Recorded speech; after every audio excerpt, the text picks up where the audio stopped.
In the not-too-distant future, the year of 2050, there was a man named Adam, not too different from you or me.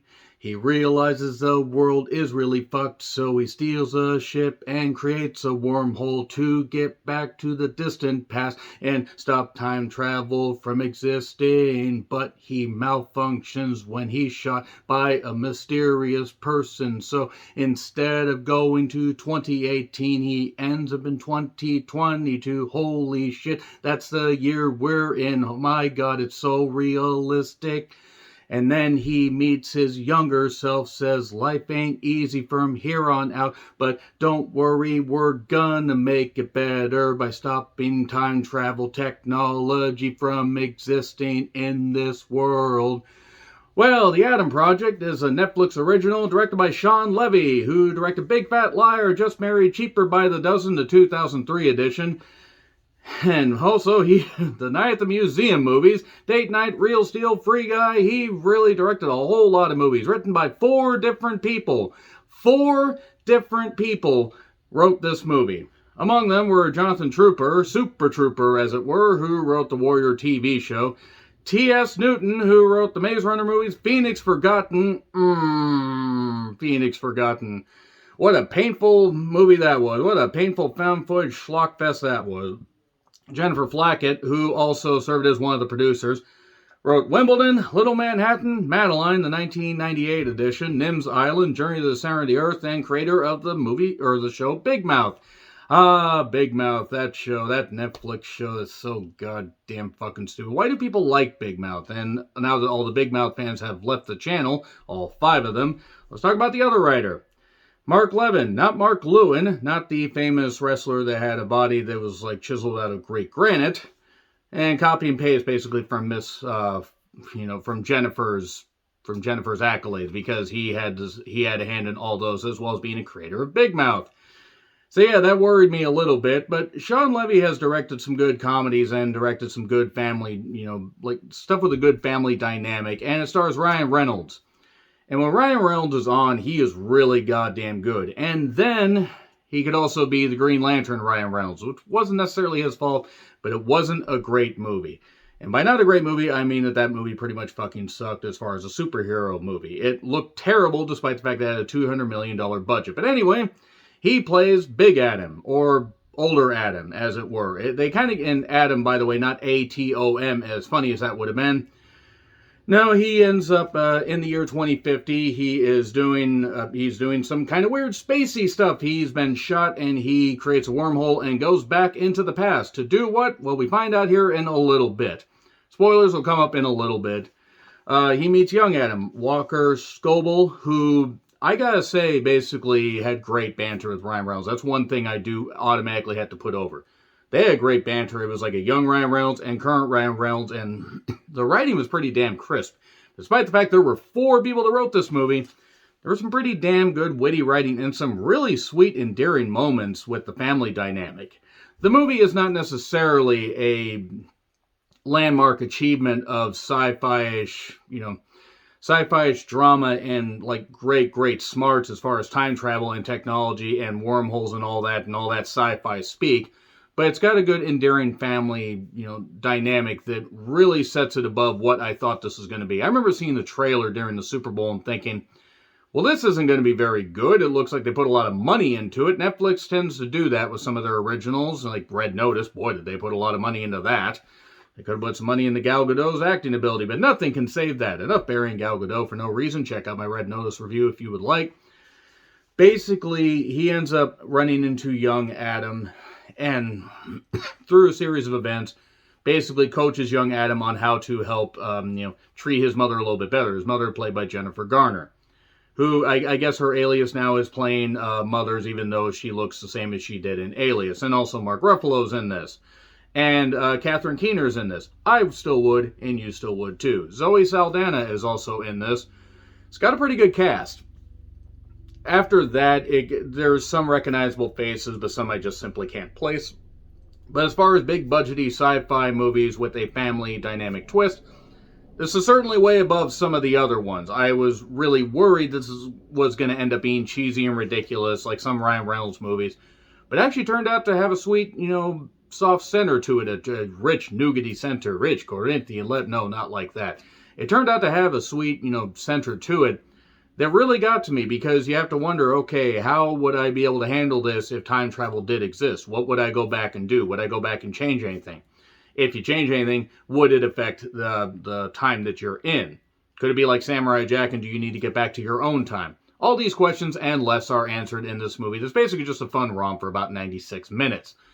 It starts, it hits the ground running, or flying as it were. Ryan Reynolds gets into the spaceship. He creates a wormhole, and he's trying to go back and solve something. He's trying to go back to 2018, because what he wants to do is that's when something happened that created time travel technology, and basically shit got really whack after that because of corruption and everything, and absolute power, corruption, absolutely. With great power comes great lazy screenwriting at that point, because they really don't bother to explain much outside of a few little surface things. But with the cast and with the special effects and with that family dynamic I spoke of, there's actually a really sweet center to this. And once again, Ryan Reynolds and Walker Scobell really did carry this movie. And no, it's not deep beyond the sweet family dynamic. I mean, there's sci-fi-ish battles, there's really good special effects and some silliness. And the action scenes don't necessarily take away. They don't add much, but they don't take away from the fact that this really is just a drama for, or like a family comedy drama thing for the whole family. You can recognize and appreciate what it takes what your parents sacrifice, especially for Jennifer Garner's character, who lost her husband and is trying to be a single mom and everything. And even though the dad had some riches, they're trying to make things work, and they're trying to make this happen. And young Adam, kind of a dickish kid.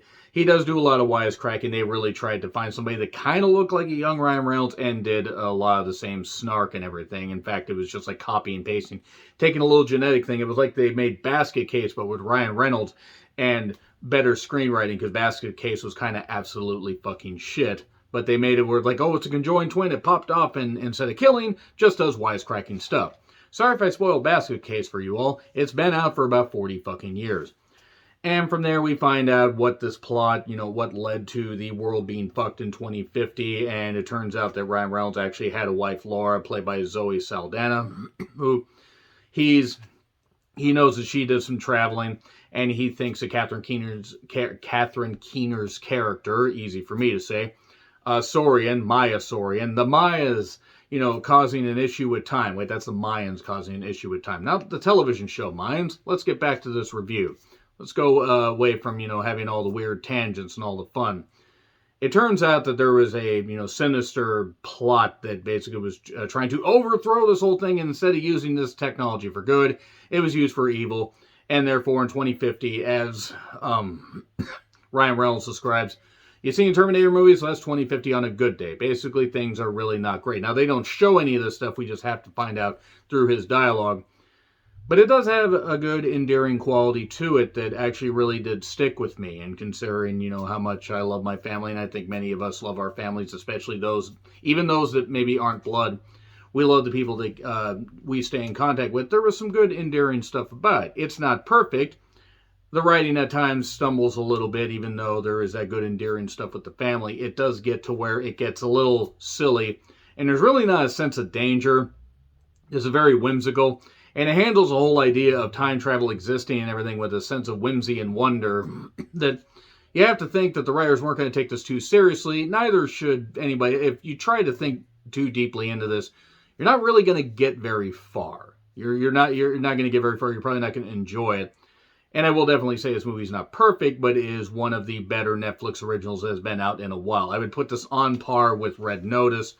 While I enjoyed this maybe just a teeny bit more, because it was shorter than Red Nose. That was my one issue with Red Nose. It drug itself out a little bit too long and hinted at an unnecessary sequel.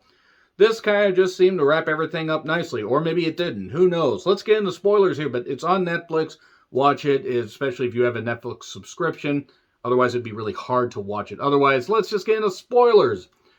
Okay, so basically the idea is he wants to travel back to 2018 to stop his dad from creating this time travel technology. And Catherine Keener's character, Sorian, is this evil bitch that shot at him, caused Laura, Zoe Saldana, to basically be trapped in the past, so she couldn't affect anything. And then Sorian's older self would visit her younger self and find a way to just do these stock options and everything, mess up the stock market. Oh, it's insider training of the future. And screw over Mark Ruffalo's character, Lewis Reed, not Rex Reed, not Jake Reed, not Willis Reed. Anybody who gets that reference, that's a deep, deep cut. But Mark Ruffalo is in this for a little bit. Mark Ruffalo might actually be the weakest of the characters, of the big name actors, because he doesn't appear until about halfway through. And he's just generally accepting of all this stuff going on, like, meeting his younger self, meeting his younger child, even though he's like slightly older because it's 2018. So he's meeting the 12-year-old version of his kid and also the adult version of his kid. And this is causing a space-time continuum and all these issues. And it's causing all these problems. Like, what are we going to do? What could possibly happen here? I don't want to know what's going to happen in the future because his character does die. And we don't actually know what leads to his death, and we don't see it, and that's just as well. But with Ryan Reynolds' character, you're thinking they're going to time chasers this thing, except this actually had a budget. Sorry, time chaser fans, all 5 of you that happen to exist in the world. But this had more of a budget to it, obviously, and bigger name actors, though I appreciate what Time Chasers was trying to do. The idea is maybe the past self, or, the future self would get caught in the past and die. But if you don't die in your own time, it gets really, really messy. And it turns out that Adam also met Laura when she went into the wrong class at college of the future. And they met and they fell in love and then they got separated. Then they reunited in 2022. And it turned out she did travel to 2018, but her jet got destroyed. And she's been living like this and had actually lived in the past for 4 years. Okay, bit weird. And then there's Jennifer Garner's character, who is she just seemingly is working all this time and doesn't realize that her son is gone for like multiple days. Or maybe they just said over a few hours and they didn't bother to explain. But she's just suddenly not calling the cops, nothing. Her son's just gone, and she's just accepting of it. Oh, I have some peace and quiet. I can go on a date. I don't have to have my son be a jerk to me. And even Ryan Reynolds is trying to explain to young Adam, hey, treat your mother right. She's trying however she can. You really can't be that way towards her because she really is trying. I know that it hurts that the dad was gone, but both of them are angry that the dad was gone, and they dealt with it in different ways. And really what it comes down to is, yes, there's some sci-fi stuff, but it has a sweet family dynamic and to it that makes it absolutely 100% way better than it had any right to be. It also has a great choice in music. Opening music, closing music, and does, Let My Love Open the Door, and that plays over credits that stretch this thing out for quite a while. Going bell to bell, it's only 1 hour and 46 minutes, and the last few minutes are all the, the dubbed over, the dubbing that Netflix does for the various countries that they're distributed in. So, really, by the time the end credits start rolling, it's 96 minutes. And there are way worse ways to spend your time. And also at the end, after they destroy this whole, elaborate setup and steal this hard drive, and both Saurian characters are trying to stop this, but the younger one doesn't want to do anything. The older one ends up trying to shoot them with an armor-piercing bullet after an electromagnetic field in the area had been, activated. And the bullet goes right through her younger self, and then she vanishes. Also, there's these space ninjas at one point. At least they reminded me of space ninjas. They were just dressed up, all silly, using sticks, and Ryan Reynolds uses a stick that's basically like a lightsaber, but it's not a lightsaber because we have to make it look a little bit different, not call it a lightsaber. Otherwise, we may get sued. There's a lot of good stuff to this. There's a really cool part at the end with Mark Ruffalo playing catch with both Adams, and then he turns around at one point and they vanish back to their own times. And just before that, older Adam said to younger Adam, hey, make sure to give your mom a big hug and everything. And since Laura had been caught in a firefight and killed, like he's not sure if he's ever going to meet her, she's like, we will meet each other even if you change the past and it makes it where time travel and all this stuff didn't happen, we will find a way to meet. Young Adam gives his mom a big hug, and then we cut back to 2050, and he's in class. Older Adam is. And then there's Zoe Saldana's character. And they end up meeting because she's in the wrong class. So it all works out. Sure, is it wrapped up in a convenient little bow? Is it like having my cake and eating it too? Is it a little bit silly? Sure. But is it fun? Yes. B+. It gets a B+ because it's a lot of fun. Let me know your thoughts in the comments. Like, share, subscribe, Twitter handle in the description. I'm John Retlin. I'll see you soon.